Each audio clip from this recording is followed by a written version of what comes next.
Thanks very much.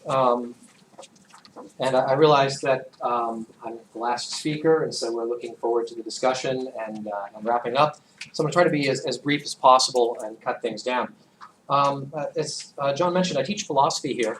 And reflecting on this, especially in light of what we've heard today, it was just occurring to me that philosophy really is, as a discipline, rather odd. I've always known that. It's always been odd. But it's odd, it seems to me today, in part because it seems to be both everywhere and nowhere at the same time. It's everywhere in the sense that we've heard it, I think, mentioned in virtually all of today's talks. Different people have, at some point, come to talk about philosophy, the philosophy of education, the philosophy of communication, the philosophy of music. And in a sense, it's there kind of behind every discipline. When you push it far enough, you push it to its extreme, or you take it all the way to the PhD level, as it were, you find some connection with philosophy. And there's also the sense in which philosophy is everywhere at an institution like this, because it's fairly close to the heart of the Catholic intellectual tradition and the mission of many Catholic institutions, along with theology. On the other hand, it's nowhere in the sense that students genuinely don't know what to make of it. They don't know where to fit it into their overall education for the most part. In part because it seems to make claims that rival the claims of science to describe the way the world really is. And students come in, regardless of their background, with a very strong respect for what modern science has given to us. And this philosophy sounds a sort of odd note. So with that sort of introduction in mind, I thought I'd talk very briefly about the philosophy curriculum at the Mount. That's part of our core that all of our students take, including starting in the freshman year. And then talk a bit about what we try to accomplish with it with respect to an understanding of the human person. The Mount's core curriculum requires 2 philosophy courses that start in the spring semester of the freshman year. These are integrated and sequenced as courses that are divided up according to the history of philosophy. One is Socrates to Aquinas, the other is the modern period. And these are common to all students. These are taken by all students, regardless of their major, as part of their core experience. And the main narrative that I think unites these courses are really 3 questions. Where are we? How did we get here?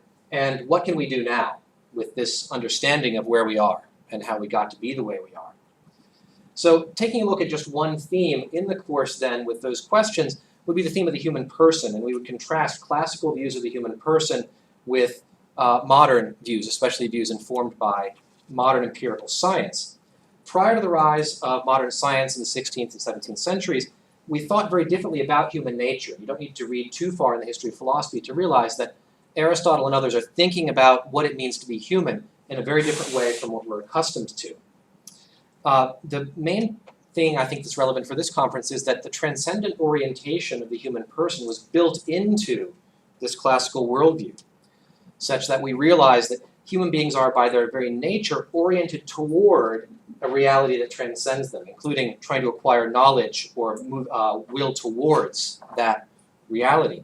And realizing this one fact is an important step towards self-understanding or self-knowledge, which is one of the classical goals of philosophy. One of the things that students struggle with the first time they read Aristotle in particular is the fact that this transcendent orientation is not simply a sort of imposition upon our thinking by revelation or by a kind of individual or collective will to power, but it is a rational conclusion drawn from observation of the way things are. It's careful observation of the reality around us that leads Aquinas and Aristotle and other classical thinkers to the conclusion that the reality we see, the material reality, points to something beyond itself. It can't give a fully satisfactory account of itself on its own terms. We need to look elsewhere.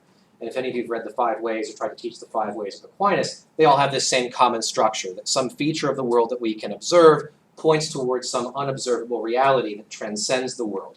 And that's a rational conclusion, not a sort of expression of some sort of very powerful or devout wish. So there's a settled conviction prior to modern science that we can't understand ourselves or the world in purely material terms.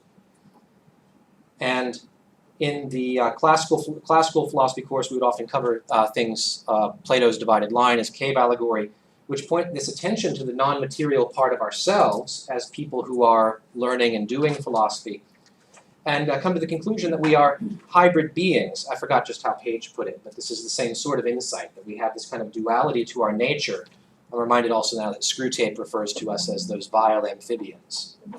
There's a kind of in-betweenness or borderland character to our ontology. But we need to navigate this split in our nature, according to Plato, by using reason to get behind appearances and to understand the true reality that attention to mere appearances would deceive us about. Now, when we turn to the modern world, modern science, the modern scientific view, especially after Bacon in the 1600s, sets up a kind of firewall between science, now thought of as the empirical study of the natural world, and philosophy, which quickly becomes kind of what's left over. It becomes the study of unobservable causes, things like being or telos or God if there is a God. But the natural world then looks like it's subject solely to these empirical methods. And it's this change that starts the long decline of metaphysics as a respectable branch of study. It's a long decline that I think eventually terminates on the crystals and auras shelf of the Borders and Barnes and Noble bookstores. You've seen what passes under the label of metaphysics nowadays. This decline accelerates into outright contempt in the 19th and 20th centuries, and the philosophies of positivism and others give testimony to that. I think also the public fate of religion, especially among elite thinkers, is tied in with this same type of long decline of this branch of philosophy. Thinking about a few problems that come up from this, and I'll wrap it up. When we remove transcendence from our self-understanding, for one thing, we put a kind of ceiling on human life. There are certain kinds of things that we can't account for, and certain causes and certain explanations that we can't make available to ourselves. And so we end up with a kind of conflict in our self-understanding that I observe in a lot of our students. It's a conflict between thinking of ourselves as animal beings that are governed by instinct and are not qualitatively different from other animals, on the one side, and between, on the other side, our lived experience of being a willing, choosing, feeling, reasoning self, one who is self-conscious and free and who has ends, who has purposes that we act for. Science, it seems, unanswered by philosophy, pushes us towards, or seems to require us to think of ourselves as animals. And we know that we are more than animals from our lived experience, but affirming this seems, certainly to our students, kind of arbitrary, dangerous, or irrational by modern scientific standards of rationality. I think it's important to note that it's a desire for intellectual consistency that pushes us often towards this animal conclusion, this drives us towards a conclusion of materialism. But I think it's the careful study of the history of philosophy that helps put this particular moment in history in context and helps us to understand it. So taking a look then at where we are and what we can do next with our students, I think we discover that we are subject to a number of these cultural contradictions, and this leads to a kind of feeling of unease in the more intellectually sensitive students, a difficulty of self-understanding. Part of our philosophy curriculum here in the core is devoted to exposing these contradictions in order to help people resolve them by giving them some of the philosophical resources that they need. I think I'll wrap up at this point. The contemporary attempts at self-understanding are bound to fail without some new philosophical resources, which our courses are in part designed to give the students to start some of these conversations. So that's a quick overview of where our core philosophy classes address the question of the human person. It ties in with a lot of things that have been said both recently and this morning. That's all I have. Thanks a lot.